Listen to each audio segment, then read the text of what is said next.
धोखा, दिल छू लेने वाली कहानी।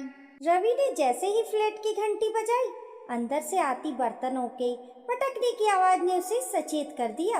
ये कोई नई बात नहीं थी।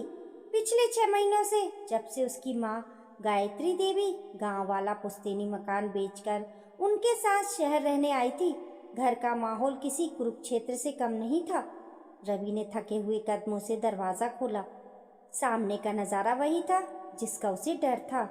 सोफे पर उसकी पत्नी सुमन पैर पर पैर चढ़ाए बैठी थी और उसकी आंखों में अंगारे दहक रहे थे। पास ही डाइनिंग टेबल की कुर्सी पर गायत्री देवी सिर झुकाए बैठी थी। उनकी आंखों से बहते आंसू उनकी झुर्रियों में समा रहे थे। मैं अब और बर्दाश्त नहीं कर सकती रवि। सुमन ने रवि को देखते ही चीखना शुरू कर दिया। फैसला आज ही होगा, या तो तुम्हारी माँ इस घर में रहेंगी या मैं। मुझे अपनी जिंदगी में दखल अंदाजी पसंद नहीं है। मेरा अपना स्पेस है, मेरी अपनी आज़ादी है। हर वक्त की खांसने की आवाज़, हर बात पर टोका टाकी, उफ, मेरा दम घुटने लगा है इस घर में। रवि ने अपना लैपटॉप बैग सोफे पर रखा और पानी की बोतल उठाई। उसने माँ की ओर देखा। गायत्री देवी ने नजरें नहीं उठाई। वे जानती थी कि बेटा दिन भर ऑफिस में खटक कर आया है, उसे और तनाव देना ठीक नहीं। सुमन प्लीज, रवि ने ठंडे स्वर में कहा। माँ ने क्या किया है? वो तो अपने कमरे से बाहर भी नहीं निकलती। तुम क्यों छोटी छोटी बातों का बतंगड़ बनाती हो? बतंगड़? सुमन तमतमा उठी। तुम्हें तो सब छोटी बात ही लगती हैं। आज मेरी किटी पार्टी थी, मेरी सहेलियां आई हुई थी और माताजी पुराने जमाने की साड़ी पहनकर ड्राइंग रूम में आ गई और सबको ज्ञान देने लगी कि पैसे कैसे बचाने चाहिए। मेरी नाक कट गई रवि। मेरी सहेलियां हंस रही थी कि सुमन, तू तो बड़ी मॉडर्न बनती है और तेरी सास तो 80 के दशक का म्यूजियम है। तो इसमें माँ की क्या गलती है? वो बुजुर्ग हैं, उन्हें हमारे तौर तरीके समझ नहीं आते। रवि ने समझाने की कोशिश की।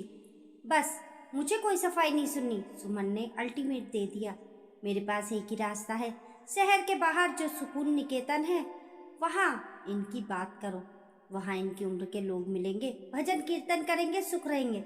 यहाँ मेरे सिर पर तांडव ना करें। अगले हफ्ते तक इनका इंतजाम करो, वरना मैं मायके चली जाऊंगी। सुमन पैर पटकते हुए बेडरूम में चली गई और दरवाजा जोर से बंद कर दिया। ड्राइंग रूम में एक भारी सन्नाटा पसर गया। रवि घुटनों के बल माँ के पास बैठ गया। माँ, तुम चिंता मत करो, सुमन गुस्से में है, शांत हो जाएगी। गायत्री देवी ने अपने कांपते हाथ बेटे के सिर पर रखे। रवि बेटा, बहू गलत नहीं कह रही। नए जमाने के बच्चे, उन्हें अपनी तरह से जीने का हक है। मैं शायद सच में फिट नहीं हो पा रही हूँ। तू मेरे लिए अपनी गृहस्थी मत चला। नहीं माँ, रवि ने माँ के हाथ चूम लिए। तुमने पिताजी के जाने के बाद अकेले खेतों में काम करके मुझे इंजीनियर बनाया है, अपने गहने बेचकर मेरी नौकरी की घूस दी थी। आज जब मेरे पास सब कुछ है तो क्या मैं तुम्हें बेसहारा छोड़ दूँ? ये नहीं होगा। रवि ने उस रात सुमन को बहुत समझाया, लेकिन सुमन अपनी जिद पर अड़ी रही। रवि के लिए ये धर्म संकट था। एक तरफ वो माँ जिसने उसे जीवन दिया और दूसरी तरफ वो पत्नी जिसके साथ उसे जीवन बिताना था। 2 दिन बाद रवि को कंपनी की तरफ से एक अर्जेंट प्रोजेक्ट के लिए 15 दिनों के लिए सिंगापुर जाना पड़ा। जाने से पहले उसने सुमन को हिदायत दी थी। सुमन, मैं वापस आकर कोई बीच का रास्ता निकालूंगा, तब तक प्लीज घर में शांति रखना, माँ को कुछ मत कहना। सुमन ने ऊपरी मन से हाँ कह दी थी, लेकिन उसके दिमाग में योजना तैयार थी। ये 15 दिन उसके लिए आज़ादी का परमिट थे। रवि के फ्लाइट पकड़ते ही अगले दिन सुमन ने अपनी चाल चली। सुबह सुबह उसने गायत्री देवी के कमरे का दरवाज़ा खटखटाया। उनके हाथ में चाय थी और चेहरे पर एक बनावटी मुस्कान। माँ जी चाय, सुमन ने नरमी से कहा।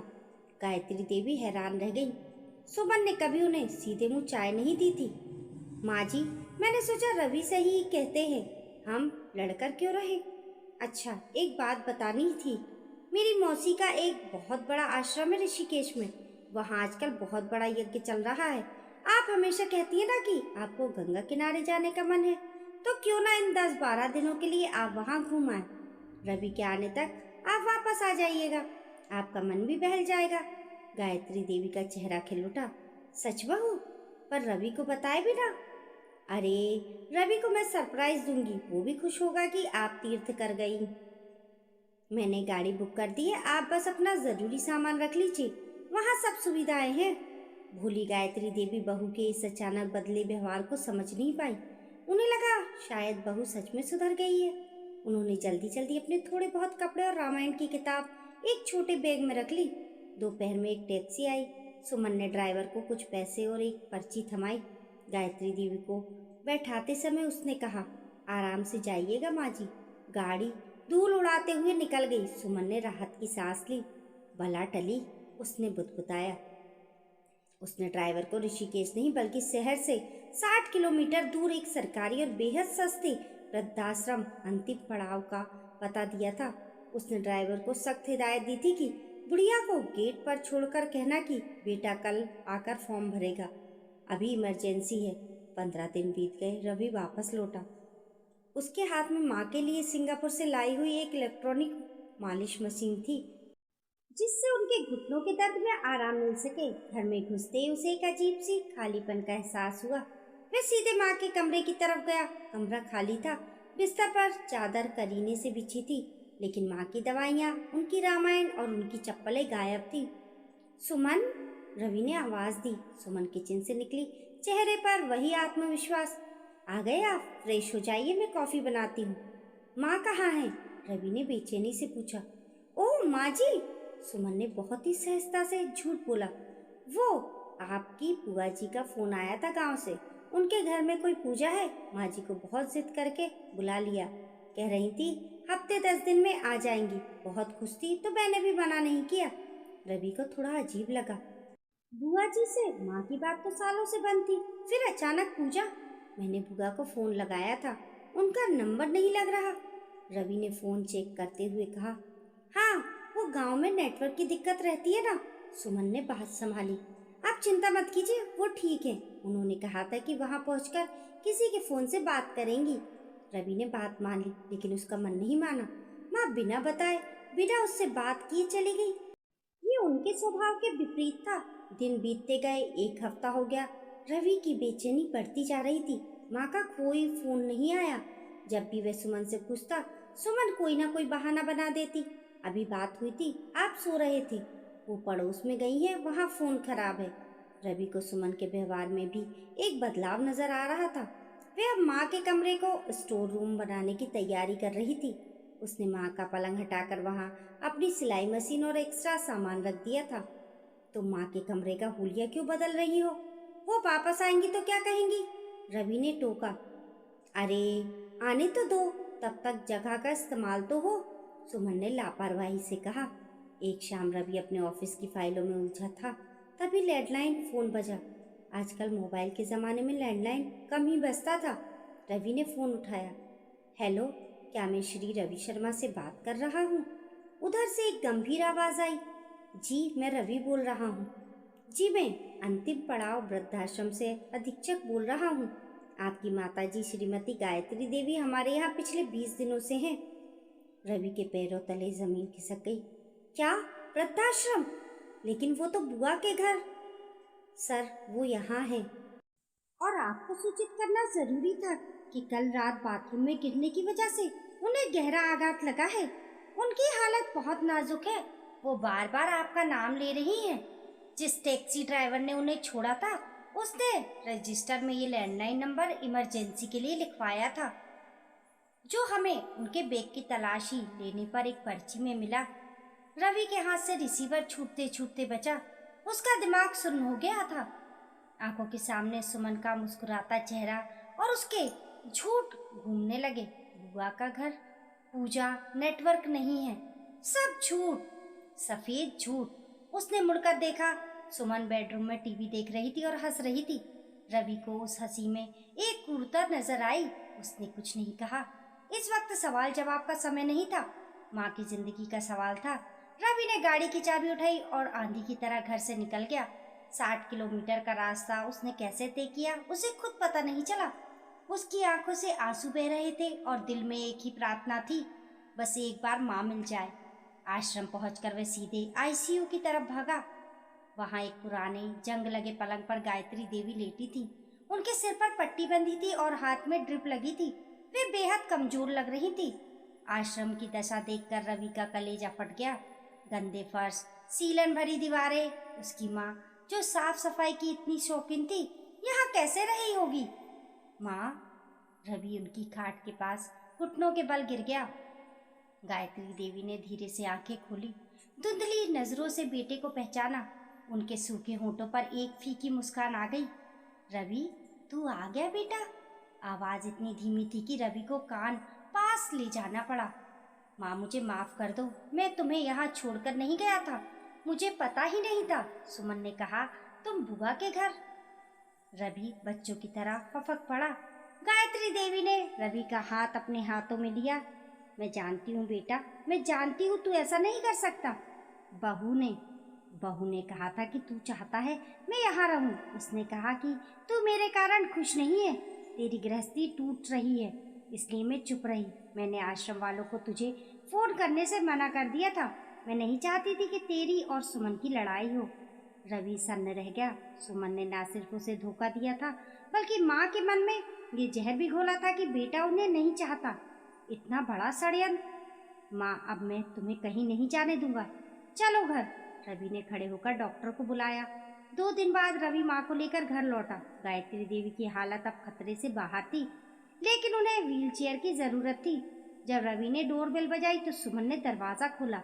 सामने व्हीलचेयर पर अपनी सास को और पीछे अंगारों जैसी आंखों वाले रवि को देखकर उसके चेहरे का रंग उड़ गया। उसके हाथ से मोबाइल गिर पड़ा। रवि, ये माँ जी, सुमन हकलाने लगी। ये तो बुआ के घर। रवि ने एक शब्द नहीं कहा। वे शांति से व्हीलचेयर को अंदर लाया। सुमन के बनाए हुए स्टोर रूम से उसने सुमन का सारा सामान निकालकर बाहर लॉबी में फेंकना शुरू कर दिया। सिलाई मशीन, कपड़े, डब्बे सब बाहर। रवि, आप क्या कर रहे हैं? सुमन चिल्लाई। रवि ने मुड़कर सुमन को देखा। उसकी आंखों में वे प्यार नहीं था जो सुमन अक्सर देखती थी। वहां सिर्फ एक ठंडा, डरावना खालीपन था। सुमन, रवि की आवाज बेहद शांत थी, जो उसके चिल्लाने से ज्यादा खौफनाक थी। मैंने तुमसे कहा था कि मैं बीच का रास्ता निकालूंगा। तुमने रास्ता चुना, झूठ और धोखे का। तुमने मेरी माँ को उस नर्क में भेजा और मुझसे कहा कि वो तीरथ पर है। तुमने मेरी माँ को ये यकीन दिलाया कि मैंने उन्हें निकाला है। रवि, मेरी बात सुनिए, मैं बस हमारी आज़ादी। आज़ादी? रवि ने कड़वी हंसी हंसी। तुम्हें प्राइवेसी चाहिए थी ना, तुम्हें स्पेस चाहिए था। ठीक है, आज से ये पूरा घर तुम्हारा स्पेस है, सिवाय इस कमरे के। ये माँ का कमरा है और मैं अब से माँ के साथ इस कमरे में रहूँगा, उनकी सेवा करने के लिए। तुम बाकी के घर में अपनी आज़ादी का जश्न मनाओ। मतलब? सुमन घबरा गई। मतलब ये कि तुम इस घर में रह सकती हो क्योंकि तुम मेरी पत्नी हो, लेकिन मेरे लिए तुम आज से अदृश्य हो। ना हम साथ खाना खाएंगे, ना बातें करेंगे, ना साथ रहेंगे। मैं अपनी तनख्वाह का आधा हिस्सा घर के खर्च के लिए तुम्हें अकाउंट में डाल दूंगा, बाकी आधा माँ के इलाज और मेरी ज़रूरतों के लिए। तुम अपनी किटी पार्टी करो, सहेलियों को बुलाओ, जो करना है करो, बस मेरे और माँ के रास्ते में मत आना। रवि, आप मुझे सजा दे रहे हैं। सुमन रो पड़ी। एक बुढ़िया के लिए आप अपनी पत्नी को छोड़ देंगे? वह बुढ़िया मेरी माँ है सुमन। रवि ने माँ के पैरों पर कंबल उड़ाते हुए कहा। और रही बात छोड़ने की, तो छोड़ा तो तुमने था, इंसानियत को, भरोसे को और रिश्तों को। जिस दिन तुमने एक बीमार लाचार बुजुर्ग को धोखे से घर से निकाला, उसी दिन तुमने इस घर से अपना हक खो दिया था। अब तुम यहाँ सिर्फ एक मकान मालकिन की तरह रह सकती हो, पत्नी की तरह नहीं। रवि ने बेडरूम का दरवाज़ा सुमन के मुंह पर बंद कर दिया। उस रात आलीशान फ्लैट के एक कमरे में रवि अपनी माँ को अपने हाथों से खिचड़ी खिला रहा था और बाकी के पूरे आलीशान सजे धजे घर में सुमन अकेली सोफे पर बैठी थी। सन्नाटा इतना गहरा था कि घड़ी की टिक टिक भी हथौड़े जैसी लग रही थी। उसे अपनी आज़ादी मिल गई थी, उसे अपना स्पेस मिल गया था, लेकिन उस स्पेस में अब वह नितांत अकेली थी। उसे समझ आ गया था कि घर ईंट पत्थरों से नहीं, बुजुर्गों के आशीर्वाद और विश्वास से बनता है। उसने घर का कचरा साफ करने की कोशिश में घर की नींव ही हिला दी थी। गायत्री देवी ने रवि का हाथ पकड़ा। बेटा, उसे माफ कर दे। रवि ने माँ के माथे को चूमा। माँ, माफ करना भगवान का काम है, मेरा काम है अपनी गलती सुधारना। मैंने आंखें मूंदकर उस पर भरोसा किया। ये मेरी गलती थी, अब और नहीं। बाहर ड्राइंग रूम में बैठी सुमन को अब वह घर काटने को दौड़ रहा था। उसे एहसास हो चुका था कि जिस वृद्धाश्रम में उसने सास को भेजा था, असल में उसने अपने लिए उसी घर को एक आलीशान वृद्धाश्रम बना लिया था, जहाँ सुविधाएं तो थी पर अपना कोई नहीं था। आपकी इस कहानी के बारे में क्या राय है, हमें कमेंट करके ज़रूर बताएं। कहानी पसंद आने पर लाइक और शेयर करें। ऐसी ही अच्छी अच्छी कहानियों के लिए चैनल को सब्सक्राइब करना ना भूलें। मिलते हैं फिर एक नई कहानी के साथ, तब तक के लिए नमस्कार।